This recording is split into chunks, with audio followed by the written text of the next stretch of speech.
All right, this is our third module. We're going to look at some CD rates and some formulas here and kind of compare what happens over time when you're doing a fixed amount of a percentage of return that you get. So just as a comparison, we were looking at about $1,200 per year. So if we would have invested, say, at 3.5%, might be a little bit high these days, but say it's 3.5%, we've invested $1,200 a year.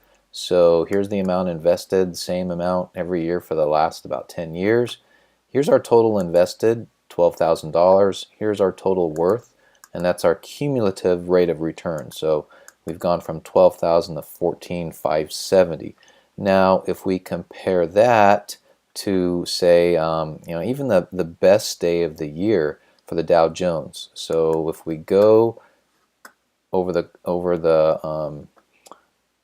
course of the 10 years, we've invested 12,000.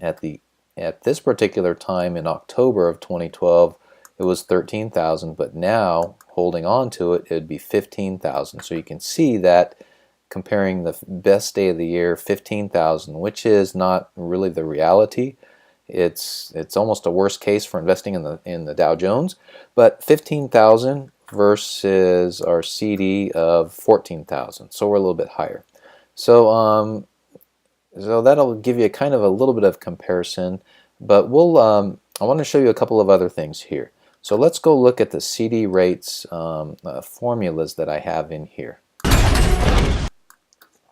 So there's these three formulas that you can use to kind of play with and get an idea of what can happen with your money over time.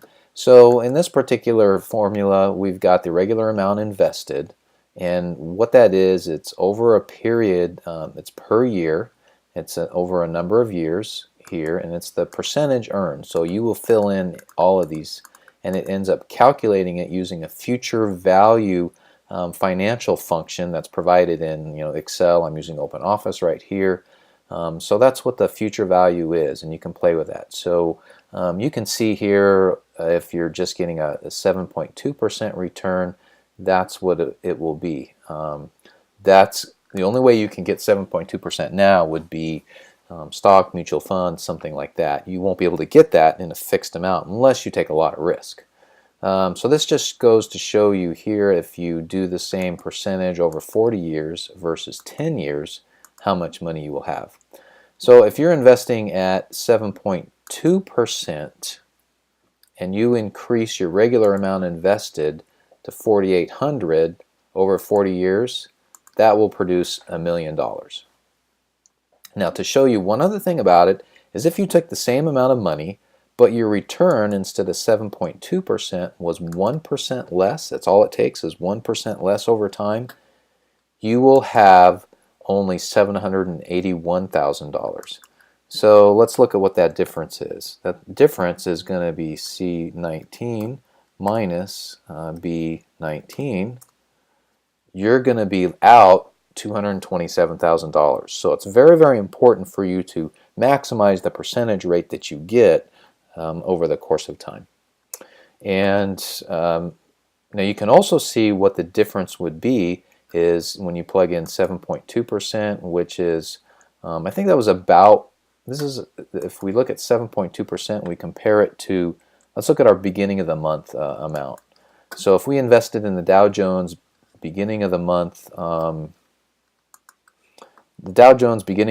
we would have a total worth over 10 years of about 16,000.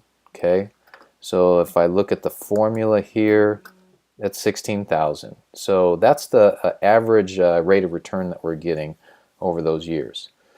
And if you ended up putting a CD rate in, doing the same exact thing, 3.5%, you get 14,000. Okay, so you can play with these formulas and figure out what you need to do if $1 million is your magic number over 40 years, or if it's over 30 years, 10 years, you can look at this and figure out what makes the most sense. If you can invest right here is if you can invest $4,800 every year, that's $400 a month at 7.2%, then that will get you your $1 million.